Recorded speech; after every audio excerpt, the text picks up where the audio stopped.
Hello viewers, எல்லாம் எப்படி இருக்கிறீங்க? நல்லா இருக்கிறீங்களா? லஞ்சுக்கு செம டேஸ்ட்டான தேங்காய் பால் சாதம் எப்படி செய்கிறேன்னு பார்ப்போம். ஸ்டவ்வில் குக்கரை வச்சு கொஞ்சம் எண்ணெய் ஊற்றிக்கங்க. அதுக்கு நம்ம 3 ஏலக்காய், 2 கல்பாசி, ஒரு அன்னாசிப்பூ, 4 கிராம்பு, 2 பிரியாணி இலை, 2 பட்டை, இது எல்லாம் எண்ணெயில் போட்டு பொரிய வைப்போம். இதெல்லாம் நல்லா பொரியட்டும். இது பொரிஞ்சதுக்கப்புறம் 2 வெங்காயம், நான் 1.5 டம்ளர் அரிசிக்கு அளவு 2 வெங்காயம் போட்டு அதையும் நல்லா வதக்கணும். நல்லா வதக்கணும், கண்ணாடி பதம் வதக்குனா போதும். கண்ணாடி பதத்துக்கு வதக்குனா போதும். வெங்காயத்தை நல்லா வதக்கிங்க. அதில் நம்ம உங்களுக்கு எவ்வளோ காரம் தேவையோ அவ்வளோ பச்சை மிளகாய் போட்டுக்குங்க. இஞ்சி பூண்டு 2 ஸ்பூனு, எல்லாத்தையும் நல்லா வதக்குங்க. இஞ்சி பூண்டு பச்சை வாசம் போகிற அளவுக்கு வதக்கணும். தக்காளி 2 போட்டுக்குங்க. அதில் ஒரு வதக்கு அப்படி வதக்கிட்டு, நல்லா வதக்கணும்னு இல்லை, தக்காளி நல்லா வதங்கணும்னு இல்லை, ஒரு வதக்கு வதங்கினா போதும். புதினா, கொத்தமல்லி தழை நல்லா ஒரு கைப்பிடி அளவுக்கு போடணும். அப்போ தாங்க நல்லா வாசம் நல்லா இருக்கும். போட்டுட்டு கேரட்டு, பீன்ஸு காய், பட்டாணியும் போடலாம், காலிஃப்ளவர் போடலாம். என்கிட்ட இது 2 தான் இருந்துச்சு, அதனால் இது 2 தான் போடுறேன் நான். அதை நல்லா வதக்கி எடுத்துக்கோங்க.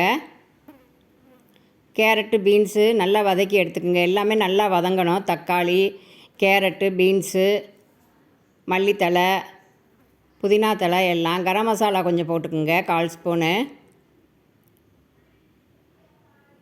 அதுக்கப்புறம் மிளகாத்தூள், உங்களுக்கு காரம் எவ்வளோ தேவையோ அவ்வளோ மிளகாத்தூள் போட்டுக்கோங்க. இதையும் நல்லா வதக்கணும். பச்சை வாசம் போகிற அளவு நல்லா கொஞ்சம் ஒரு 5 நிமிஷம் வதக்கிக்கோங்க. தக்காளி, கேரட், பீன்ஸ் எல்லாமே நல்லா வதங்கணும். நான் அந்த டம்ளரில் 1.5 டம்ளர் பாஸ்மதி அரிசி எடுத்து 15 to 20 நிமிஷம் ஊற வச்சேன்.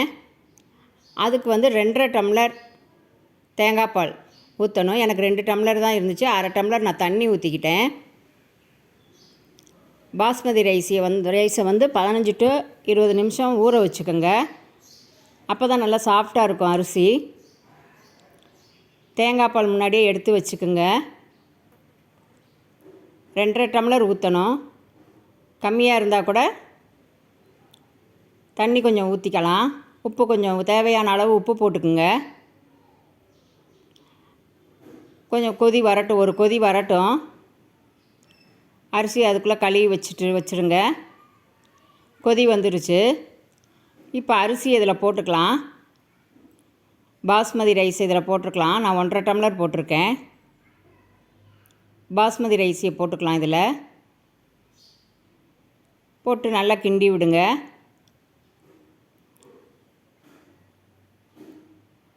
கிண்டி விட்டுட்டு குக்கர் மூடி போட்டு ஒரு விசில், மிதமான சூட்டில் ஒரு விசில் விட்டு சிம்மில் வச்சு ஒரு 5 நிமிஷம் வச்சா போதும். சிம்மில் மூடி போட்டுடலாம். குக்கர் மூடி போட்டுடலாம். போட்டு ஒரு விசில் வந்ததுக்கப்புறம், மிதமான சூட்டில் வச்சு ஒரு விசில் வந்ததுக்கப்புறம் 5 நிமிஷம் சிம்மில் வச்சா போதும். இந்த கடாயில் கொஞ்சம் எண்ணெய் ஊற்றிக்கங்க. அது விசில் வரட்டும். உங்களுக்கு எவ்வளவு எண்ணெய் தேவையோ அவ்வளோ ஊற்றிக்கங்க. எண்ணெய் சூடாகட்டும். கடுகு போட்டுக்குங்க.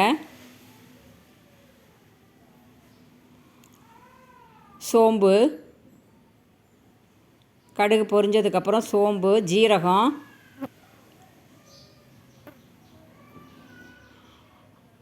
மிளகாத்தூள், மல்லித்தூள், மஞ்சத்தூள் சிம்மில் வச்சு போடுங்க. போட்டுட்டு நான் ஏற்கனவே சின்ன உருளைக்கிழங்கு சின்னதாக இருக்கும் பாருங்கள், அந்த உருளைக்கிழங்கை குக்கரில் ஒரு விசில் விட்டு வேக வச்சுட்டு எடுத்து 2ஆக கட் பண்ணி வச்சுருக்கிறேன்.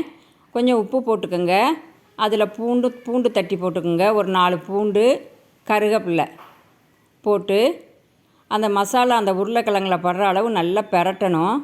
சிம்மில் வச்சு நல்லா பெரட்டிக்கிட்டே இருக்கணும். கலர் மாறணும், இந்த மாதிரி கலர் மாறணும். அப்படியே ஃப்ரை பண்ணுற கலருக்கு வரணும். அவ்வளோதாங்க. விசில் வச்சு 5 நிமிஷம் சிம்மில் வச்சு எடுத்துட்டேன். பாருங்கள், சாதம் குழையாது, அப்படியே தனித்தனியாக இருக்கும். நல்ல வாசம், சூப்பராக இருக்குது வாசம். சாப்பிட்றதுக்கு நல்லா இருக்கும், மணமாக இருக்கும், டேஸ்ட்டாகவும் இருக்கும். ரொம்ப போட்டு கிண்டக்கூடாது, உடஞ்சிரும், அரிசி உடஞ்சிரும். அதனால் சைடில் இருந்து அப்படியே எடுத்து மேலே போடணும்.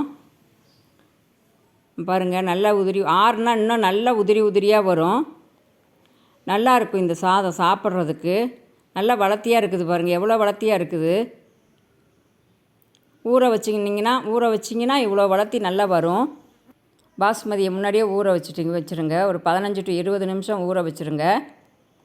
இப்போ தட்டில் போட்டு சாப்பிட்லாம். ரொம்ப நல்லாயிருக்கும். ரொம்ப ஈஸியான ஒரு லஞ்சு இது.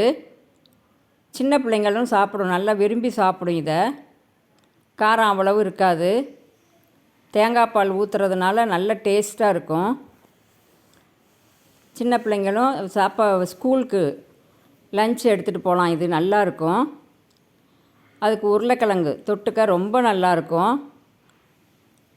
தயிர் பச்சடி கொஞ்சம் வச்சுக்கலாம், அதுவும் நல்லாயிருக்கும். சாப்பிட்டா ரொம்ப நல்லாயிருக்கும். இது 2ம் வச்சு சாப்பிட்டா இந்த லஞ்ச் ரொம்ப நல்லாயிருக்கும்.